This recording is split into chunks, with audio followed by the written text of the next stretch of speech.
सुबह की हम ये कह सकते हैं कि सबसे दुखद खबर आई जब भोपाल गैस त्रासदी के बाद ये कह सकते हैं देश की दूसरी सबसे बड़ी गैस त्रासदी है। इस वक्त का अपडेट मैं आपको दे दूं, 8 लोगों की मौत की खबर है। जहरीली गैस से लीक होने के कारण, केमिकल प्लांट से जहरीली गैस लीक होने के कारण 8 लोगों की मौत की खबर है। 100 लोगों की हालत जो है अब भी गंभीर है।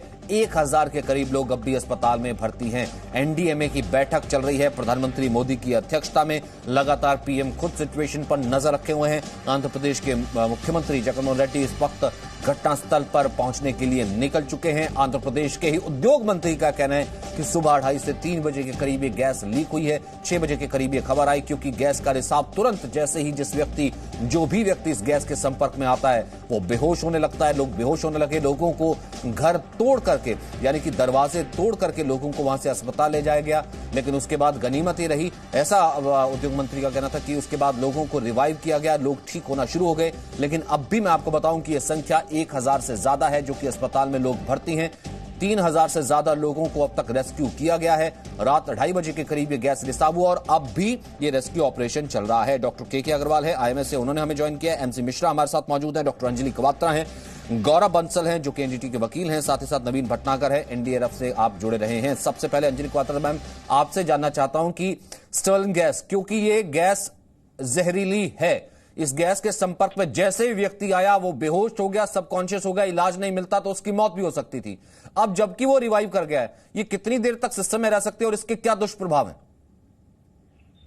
देखिए, स्टायरीन गैस एक न्यूरोटॉक्सिक गैस है और इसका जो है असर पहले बाहर के म्यूकस मेम्ब्रेन्स जैसे आंख, मुंह में इरिटेशन वगैरह से, स्किन पे इरिटेशन से और अंदर जाने में जैसे कि गैस्ट्रोइंटेस्टाइनल डिस्टर्बेंसेस भी होती हैं और अधिक अंदर सांस लिया जाए तो नर्वस सिस्टम यानी ब्रेन के ऊपर भी असर करती हैं, जिससे कि सिर दर्द जैसे महसूस होता है, थकान सी महसूस, कमजोरी सी महसूस होने लगती है और बेहोश भी हो सकते हैं। सांस के सिस्टम पे भी असर होता है, यानी सांस रुक भी सकती है, यानी सफोकेशन या सफोकेशन के चलते बेहोशी और बेहोशी के बाद मौत पर भी जैसे कि देखा गया कि कई लोगों में ये इस केस में भी हुआ है। और ये एक खतरनाक गैस का रिसाव जैसे जिस फैक्ट्री से हुआ है उसके आसपास जो लोगों के अंदर कुछ भी जानकारी नहीं देखने को मिली, वो बाहर की तरफ भागे घर से, जबकि बचाव के तरीके कहते हैं कि अगर ऐसा कुछ केमिकल गैस या केमिकल डिजास्टर होता है तो सबसे पहले अंदर अपने घर की तरफ अंदर सबसे अंदर के कमरे में घुस जाइए और दरवाजे खिड़कियां अच्छे से बंद कर दीजिए, बल्कि सील कर दीजिए टेपे लगाकर, ताकि बिल्कुल भी गैस अंदर ना आए और उससे बचाव हो सके।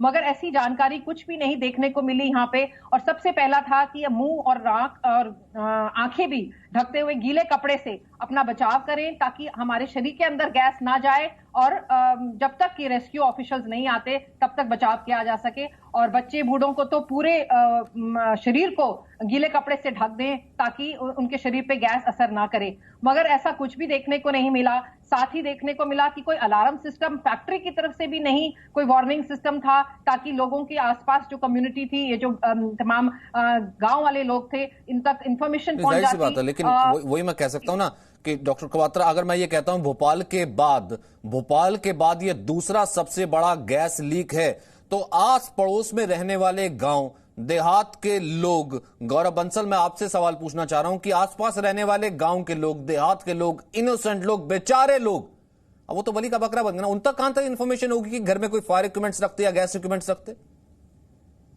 सर देखिए, हम कुछ चीजें शायद भूल रहे हैं इसमें।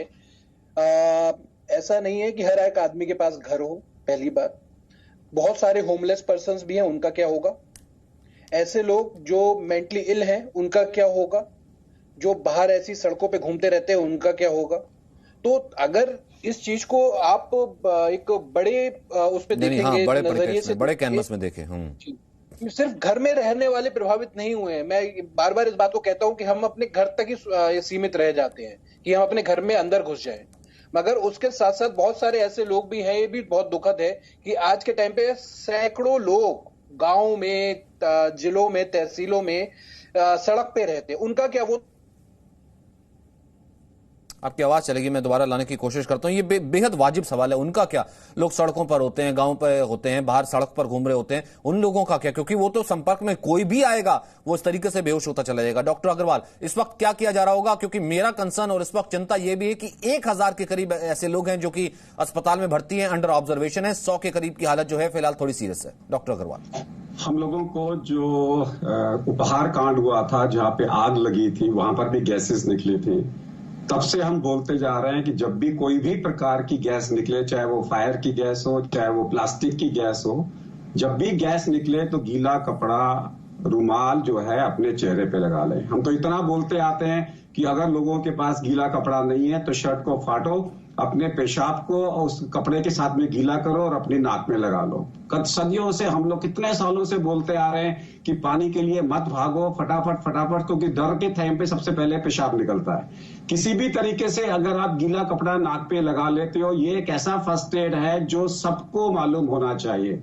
और दूसरी चीज ये, क्योंकि ये जो है, जो बेसिकली इसके अंदर में बेंजीन कंपाउंड है, इसके लॉन्ग टर्म असर तो कैंसर के बाद में पता लगेंगे। इस वक्त में हमारे पास उसके लिए समय नहीं है। इस वक्त में तो ये है कि जो भी आदमी बोल नहीं पा रहा है, 3 चीजें होती हैं। अगर आप पूरा सेंटेंस बोल पा रहे हो, इसका मतलब है ऑक्सीजन लेवल नॉर्मल है। अगर आप तोड़ तोड़ के बोल रहे हो तो इसका मतलब है ऑक्सीजन लेवल थोड़ा कम है। और आप एक एक करके वर्ड बोल रहे हो तो ऑक्सीजन लेवल की बहुत ज्यादा कमी है। और अगर आप एकदम से बेहोश हो गए हो तो एक मेडिकल इमरजेंसी है। तो कहीं पर भी ये जो कह रहे हैं कि ये लोगों को अनाउंस भी नहीं किया गया, ये तो एक बिल्कुल ही डिजास्टर मैनेजमेंट का बिल्कुल, बिकॉज अगर आपने ट्राई नहीं किया और अनाउंसमेंट नहीं किया तो ये तो बहुत गलत है। और हम सब लोग प्रार्थना करते हैं जो इतने सारे लोग गंभीर हैं वो सब ठीक हो जाएं। इसका ट्रीटमेंट बेसिकली तो ऑक्सीजन से ही आएगा।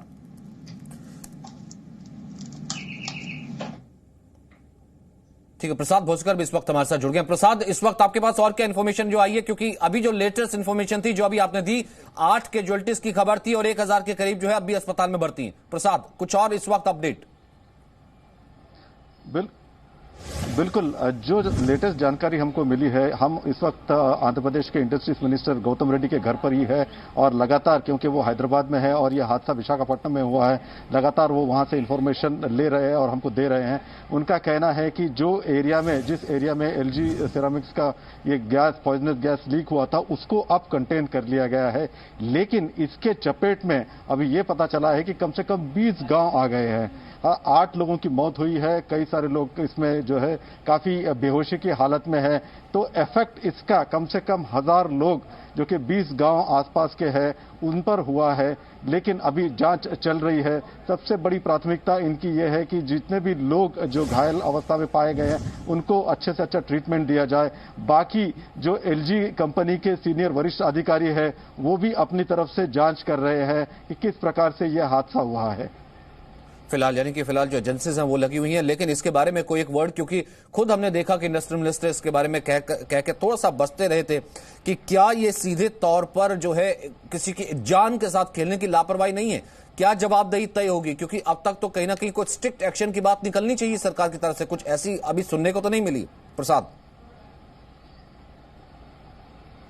बिल्कुल, इंडस्ट्रीज मिनिस्टर गौतम रेड्डी ने कहा कि एलजी कंपनी हालांकि मल्टीनेशनल कंपनी है, जरूर उनके चेक्स एंड बैलेंसेस रहते हैं, उन्होंने जरूर कुछ किया होगा, लेकिन ये जो हादसा है पूरी तरह से वो जिम्मेदार है। लेकिन इंडस्ट्रीज मिनिस्ट्री जो कि जिनको मुआयना करना होता है, जिनके अधिकारी होते हैं, फायर सेफ्टी मेजर्स या फिर दूसरे जो है केमिकल सेफ्टी को लेकर के जो मेजर्स होते हैं उनका इंस्पेक्शन होता है, ये सब बातें अभी जांच में जरूर आएगी।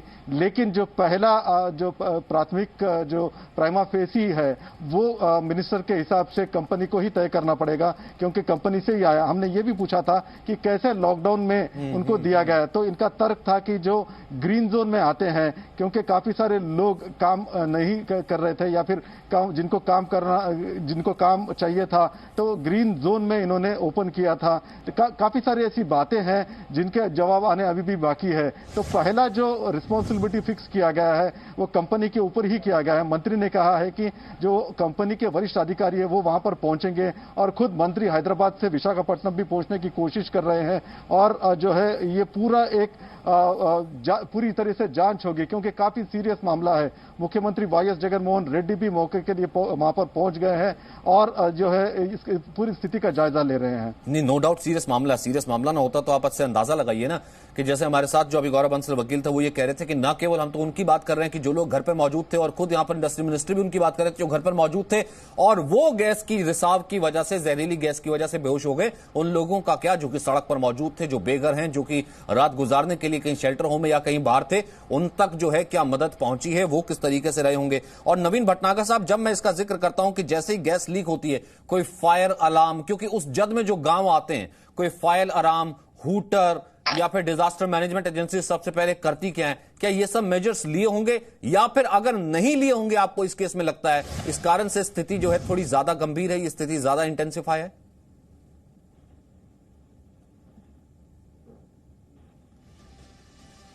नवीन जी, आवाज आ रही है आपको?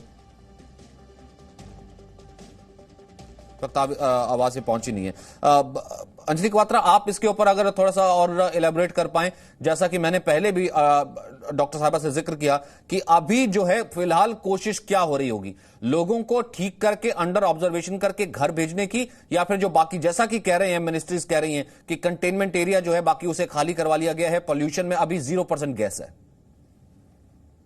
जी बिल्कुल। इस सबसे पहले तो इवैक्यूएशन जो है वहां पे जो लोगों को वहां से डिजास्टर जोन डिक्लेयर किया जाता है कि जहां पे कंसंट्रेशन देख के गैस की कि कितनी जहरीली गैस टॉलरेबल लिमिट से ऊपर है, तो उस डिजास्टर जोन के बाहर ही लोगों को रखा जाता है और इवैक्यूएट कर दिया जाता है। उसके बाद ये देखना है कि मेडिकल प्रिपेयर्डनेस, यानी कि जो गैस के लिए ट्रांसपोर्टेशन की जरूरत है, एम्बुलेंसेस की जरूरत है, उसका कोऑर्डिनेशन होना बहुत जरूरी है ताकि लोग जल्दी से जल्दी हॉस्पिटल पहुंचाए जा सकें। और इसके लिए भी एक जरूरी है कि बहुत पहले ही इस फैक्ट्री वालों का ही एक डिजास्टर मैनेजमेंट प्लान होना इन प्लेस जरूरी है। एक डिजास्टर मैनेजमेंट कमेटी होती है जो कि फटाफट कोऑर्डिनेट करती है स्टेट की एजेंसी से, आसपास के हॉस्पिटल से, ट्रांसपोर्ट एजेंसीज, पुलिस से, और मेडिकल रिस्पांस जो टीम होती है फर्स्ट रिस्पॉन्डर्स की, उनको भी खबर पहुंचानी जरूरी होती है। और ये सब एक बहुत प्रॉपर नेटवर्किंग और कम्युनिकेशन, फास्ट कम्युनिकेशन पे डिपेंडेंट होता है, जिसके लिए पहले से ही सिस्टम इन प्लेस होना जरूरी होता है, क्योंकि डिजास्टर रिस्पांस में मिनट्स, कई बार तो सेकेंड्स भी कीमती पड़ते हैं।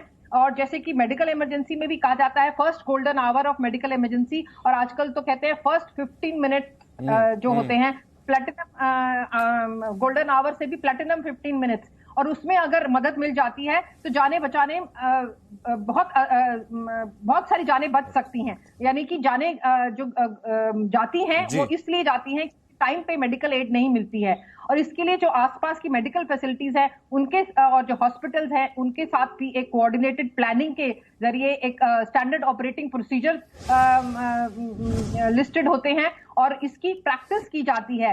यानी कि हर साल मैंडेटरी होता है कि मॉक ड्रिल की जाए, जिसमें सारे स्टेक होल्डर्स और ये जनता जो आसपास रहने वाली 1 किलोमीटर रेडियस के अंदर जो जनता है उसको पूरी तरह से ट्रेनिंग और अवेयरनेस दी जाती है, एजुकेशन प्रोग्राम करने जरूरी होते हैं। तो मैं कह रहा हूं यानी कि इन सब चीजों की कमी थी। अब इन सब चीजों की कमी थी तो चेक्स एंड बैलेंसेस नहीं हुए। अगर चेक्स एंड बैलेंसेस नहीं हुए तो अगर इतनी बड़ी मल्टीनेशनल कंपनी है जो एक जहरीली गैस के साथ जो है काम कर रही है, प्लांट लगा रखा है, तो क्या उसकी तरफ से कमी, क्योंकि लापरवाही तो हुई है और ये लापरवाही जानलेवा लापरवाही है, किसी की जान लेने वाली लापरवाही, 8 लोगों की जान चली गई है।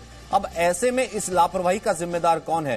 फैक्ट्री जिम्मेदार है या वो डिपार्टमेंट जिम्मेदार है, पोल्यूशन कंट्रोल बोर्ड जिम्मेदार है या फिर जो सर्टिफिकेट देता है वो जिम्मेदार है?